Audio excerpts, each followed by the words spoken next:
तो hello everyone, कैसे हो आप सब। तो आज का जो हमारा वीडियो होने वाला है वो रॉयल एनफील्ड 350 मिलिट्री ब्लैक के ब्रेकिंग सिस्टम को लेकर होने वाला है।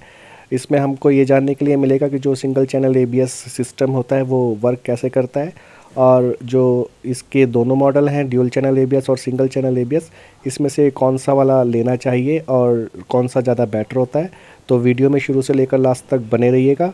और जो लोग न्यू जुड़े हैं उनसे मैं यही कहना चाहता हूँ कि जल्दी से जाकर मेरे चैनल को सब्सक्राइब कर लीजिए और साथ साथ बेल आइकॉन को भी प्रेस कर दीजिए, ताकि जब भी कभी ऐसी इन्फॉर्मेटिव वीडियो मैं अपने चैनल पर डालूँ तो उसका नोटिफिकेशन आपको मिलता रहे।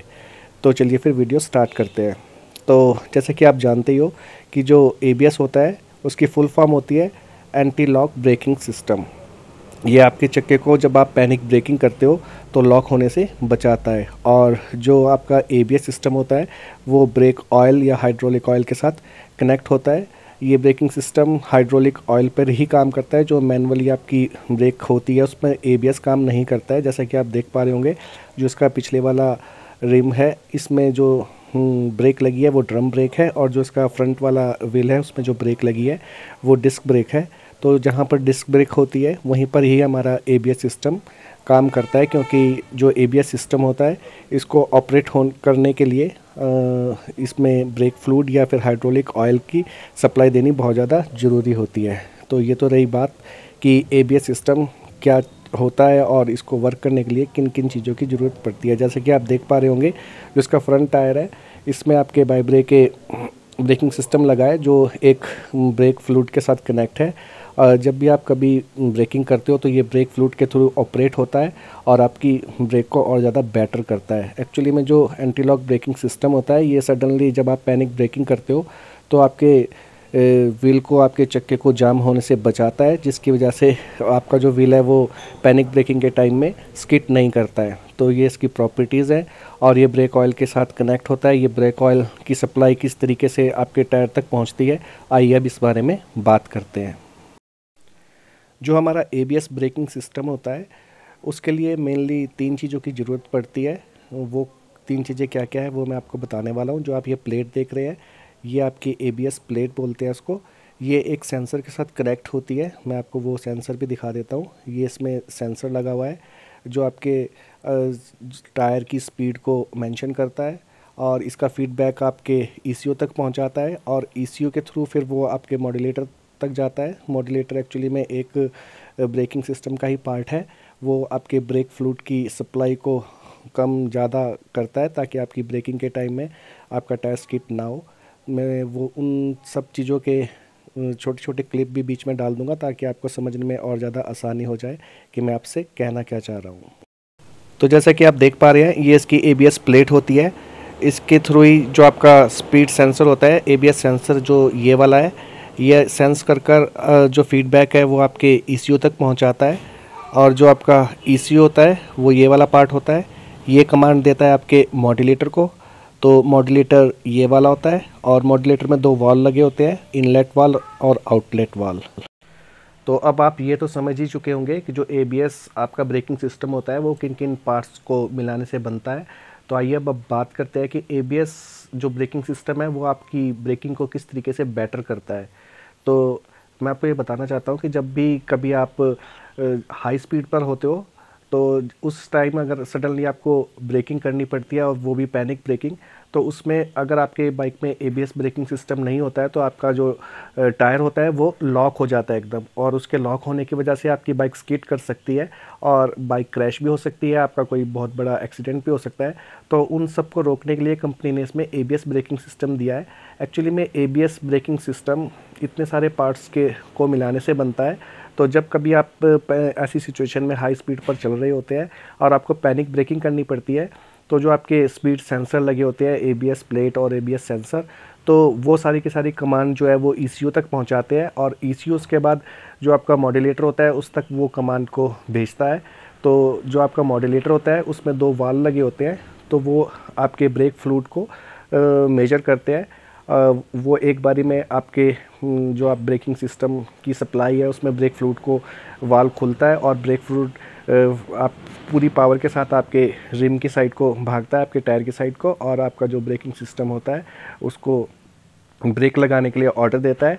और आपका एकदम से जो टायर है वो लॉक ना हो, इसके लिए फिर वो प्रेशर रिलीज़ करता है। और ये सब कुछ 1 सेकंड में कई 100 बार होता है। तो जब भी कभी आप पैनिक सिचुएशन में ब्रेकिंग करते हो तो जो आपका ABS ब्रेकिंग सिस्टम होता है उसके वाल्व खुलते हैं और बंद होते हैं, और आपके ब्रेक जो है वो रुक रुक कर लगती है, जिसकी वजह से आपका जो टायर है वो स्किड होने से बचता है। और ये ब्रेकिंग सिस्टम बहुत ही ज़्यादा बेटर है। जब आप पैनिक सिचुएशन में कभी ऐसे में ब्रेकिंग करते हो तो यही आपकी बाइक को क्रैश होने से या आपकी बाइक को स्किड होने से बचाता है। तो अब बात करते हैं कि कई मुझसे व्यूवर्स ये पूछ रहे थे कि इसका जो पिछला टायर है उसमें ड्रम ABS दिया है। तो मैं आपको ये बताना चाहता हूँ कि ये ड्रम ABS बिल्कुल भी नहीं है। इसमें जो आपकी ABS प्लेट लगी है और एक सेंसर लगा हुआ है। एक्चुअली में इसका काम क्या है, आइए इस पर बात करते हैं। आपका जो फ्रंट वाला टायर है ये तो पूरी तरीके से ABS सिस्टम से लेस है, पर जो रियर वाला टायर है वो ABS सिस्टम उसमें नहीं है।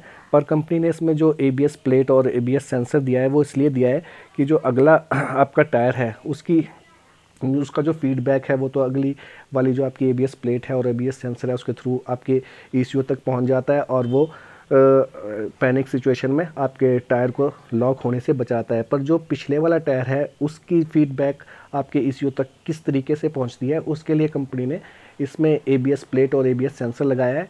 ये कमांड भेजता है, फीडबैक भेजता है आपके ECU को कि अभी पिछला टायर रुका नहीं है, वो चल ही रहा है।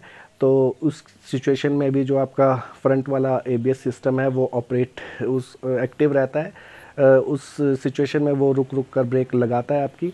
तो ऐसी सिचुएशन में जब आपका पिछले वाला टायर पूरी तरीके से रुका ना हो तो तब भी आपका ABS जो है वो काम करता है। तो अब बात करते हैं कि आपको सिंगल चैनल ABS लेना चाहिए या ड्यूल चैनल ABS। तो मैं आपको ये सीधा सीधा बता देना चाहता हूँ कि अगर आप हाई स्पीड पर ड्राइव करते हो और आपकी बाइक 300 या 300 सीसी से ज़्यादा है तो आपको ज़रूर ड्यूल चैनल ABS लेना चाहिए। और मैंने कई व्यूवर्स मुझसे अब ये भी पूछेंगे कि मैंने फिर ड्यूल चैनल ABS क्यों नहीं लिया, मैंने सिंगल चैनल ABS क्यों लिया। तो एक्चुअली में मुझे इसकी रिक्वायरमेंट नहीं थी क्योंकि मैं हाई स्पीड पर बिल्कुल भी ड्राइव नहीं करता हूँ। तो सीधी सी बात है कि अगर मैं हाई स्पीड पर ड्राइव नहीं करता हूँ तो ऐसी सिचुएशन में जब पैनिक ब्रेकिंग की आपको ज़रूरत पड़ती है तो वो भी मुझे ज़रूरत नहीं पड़ती है। मेरी हार्डली स्पीड 30 से 40 किलोमीटर की ही रहती है, इससे ज़्यादा मैं अपनी बाइक को नहीं भगाता हूँ। और यहाँ पर हिमाचल में ही मैं बाइक को चलाता हूँ तो यहाँ पर NH तो होते ही नहीं है, और यहाँ पर जो रोड्स होते हैं वो इतने ज़्यादा नैरो होते हैं और उनमें थोड़ी थोड़ी देर बाद इतने ज़्यादा कर्व आते रहते हैं कि इस पर आप हाई स्पीड पर बाइक को ड्राइव कर भी नहीं सकते हो। तो मुझे ज़रूरत नहीं थी ड्यूल चैनल ABS की, इसी वजह से मैंने सिंगल चैनल जो ABS है वो लिया। आप रोड को देख ही पा रहे होंगे कि इन रोडों के ऊपर आप अपनी बाइक को बहुत ज़्यादा स्पीड पर हाई स्पीड पर नहीं भगा सकते हो। तो मुझे ज़रूरत नहीं थी ड्यूल चैनल ABS की, तो इसलिए मैंने सिंगल चैनल ABS की तरफ ही जाना बेटर समझा। और ये फिर आपको ड्यूल चैनल ABS के अकॉर्डिंग थोड़ा कम भी पड़ता है, तो बजट को देखते हुए भी मैंने जो सिंगल चैनल ABS वाली बाइक है इसको ही लिया। तो अगर आप NH पर ड्राइव करते हो और आपकी स्पीड भी हाई स्पीड होती है और ऐसे में अगर आप के पास ड्यूल चैनल ABS होता है तो वो आपके लिए बहुत ज़्यादा बेटर है, क्योंकि ये ड्यूल चैनल ABS जो होता है वो सिंगल चैनल ABS के अकॉर्डिंग आपकी बाइक को जल्दी रोकता है। जितने में आपका सिंगल चैनल ABS, जितने डिस्टेंस में आपका सिंगल चैनल ABS वाली बाइक रुकेगी उससे बहुत ज़्यादा कम डिस्टेंस में आपकी ड्यूल चैनल ABS वाली बाइक रुक जाएगी। तो ड्यूल चैनल वाली जो बाइक होती है वो ज़्यादा बेटर है सिंगल चैनल ABS से। ये बिल्कुल भी कहना ठीक नहीं होगा कि सिंगल चैनल जो ABS है वो ब्रेकिंग सिस्टम बहुत ज़्यादा ख़राब है, नहीं, ये बहुत ज़्यादा बेटर है।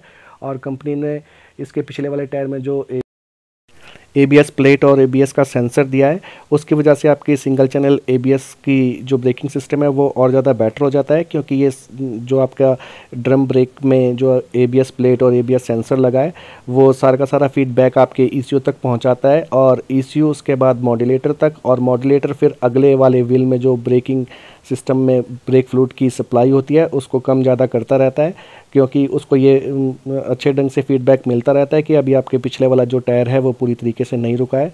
तो ऐसे में आपका जो फ्रंट टायर है वो पूरी तरीके से ABS सिस्टम को ऑन रखता है, और आप पैनिक सिचुएशन में अगर सिंगल चैनल ABS वाली बाइक में भी ब्रेकिंग करते हो तो आपकी बाइक काफ़ी हद तक 90% तक अच्छे ढंग से ब्रेक पकड़ती है विदाउट ABS वाली बाइक के अकॉर्डिंग।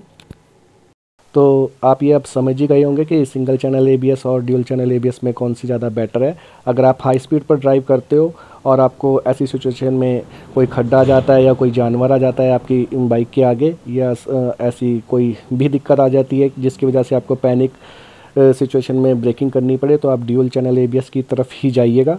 और अगर आप कम स्पीड पर ड्राइव करते हो और आपका मेरी तरीके से हिल एरिया में रहते हो और आप जो आपके प्लेन वाले एरिया होते हैं ऐसी जगह पर अपनी बाइक को लेकर नहीं जाते हो, तो आप बिल्कुल सिंगल चैनल एबीएस की तरफ जा सकते हो। तो ये मेरी अपनी पसंद है कि मैं ज़्यादा स्पीड पर नहीं चलता हूँ और मुझे ज़रूरत भी नहीं थी ड्यूल चैनल एबीएस की, तो मैंने इसी वजह से सिंगल चैनल एबीएस लिया। तो आप अपनी सिचुएशन के हिसाब से डिसाइड कर सकते हो, क्योंकि अब आप ये जान चुके हो कि आपका सिंगल चैनल एबीएस और ड्यूल चैनल एबीएस में कौन सा ब्रेकिंग सिस्टम जो आपका वो ज़्यादा बेटर है।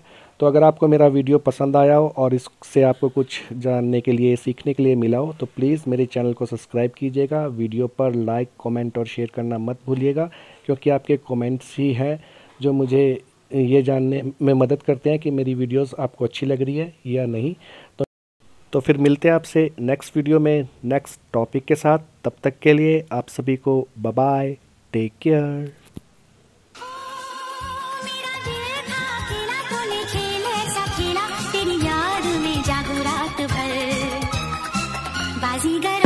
मैं बाजीगर, सबसे अलग, सबसे असली, डिफरेंट कैलिबर। हमसे मस्ती सीधा पप्पी तेरे आंसू पर। हम गेम रखते मुट्ठी में, हाँ जादूगर, जादूगर आए बाजीगर, बाजीगर। मैं बाजीगर, सबसे अलग, सबसे असली, डिफरेंट कैलिबर।